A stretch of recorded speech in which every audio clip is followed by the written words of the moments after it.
Have you ever said to yourself, I want to awaken, but I just can't let go? Have you ever felt torn between a sincere desire for spiritual growth and a deep fear of losing everything you've built in the material world? Friends, welcome back to the channel. Today's topic is likely to strike a deep chord. We are going to explore one of the most critical questions every seeker faces on the path to enlightenment. Why do you cling so tightly to what is ultimately impermanent? And more importantly, how is this very attachment the wall standing between you and your liberation? This isn't a theory. It's a piercing truth, a reality check whispered by sages and roared by awakened beings for centuries.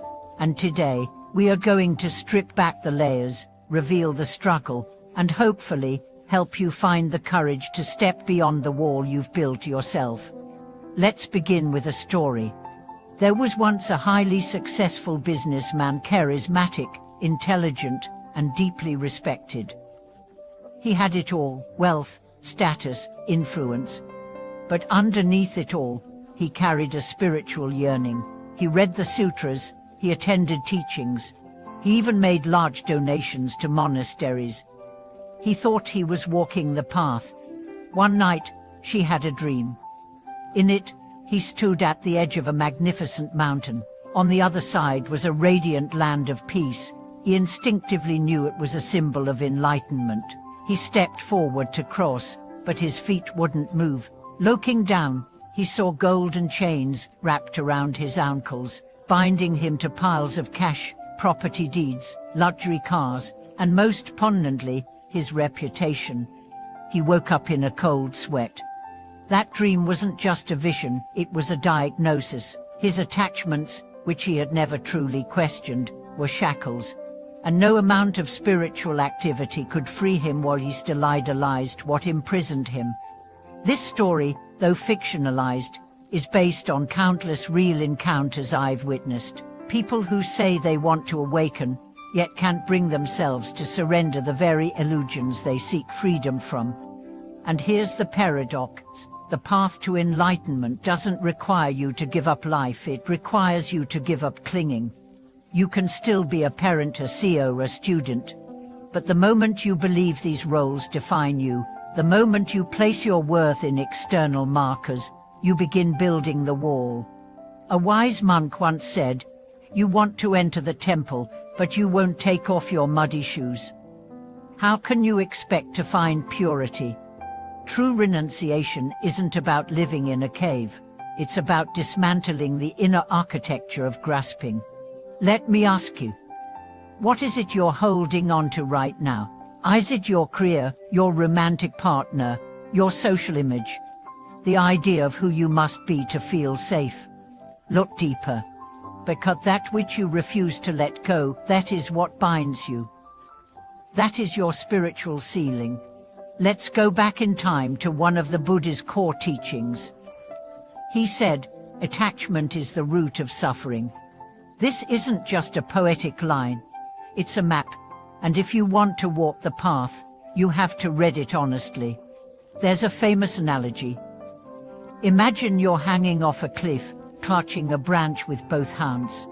Below is a bottomless abyss. Above is freedom. But you can't climb up unless you let go.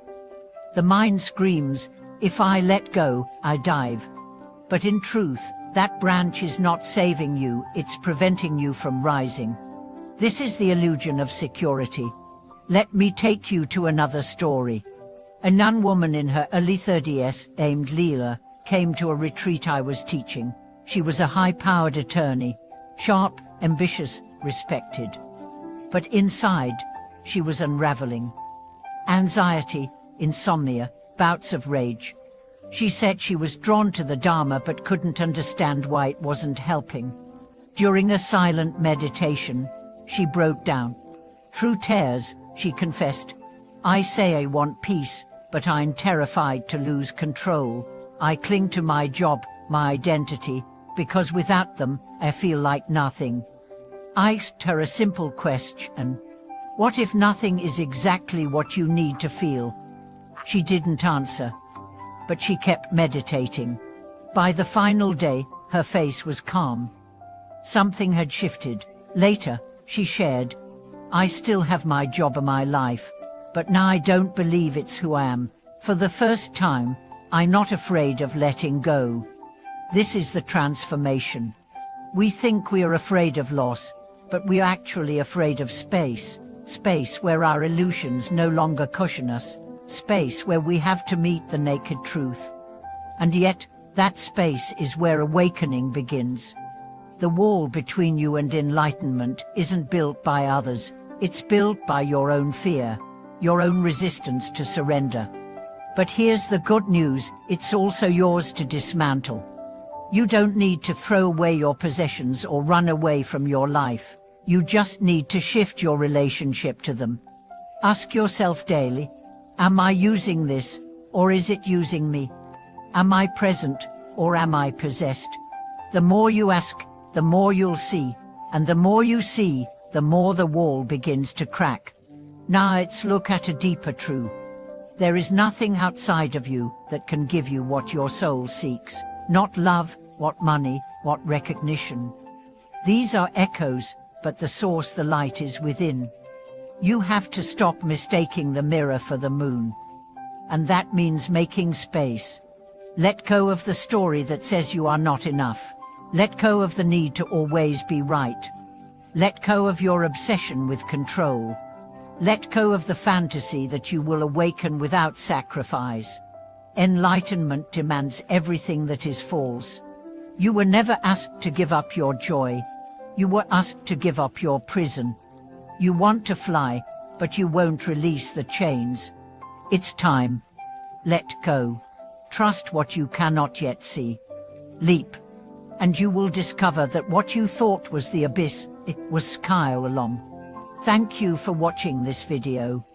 If this message resonated with you, I'd love to hear in the comments what is one thing you're willing to let go of today. Please like, subscribe, and share with someone who needs to hear this. Until next time, may your path be clear and your heart be fearless.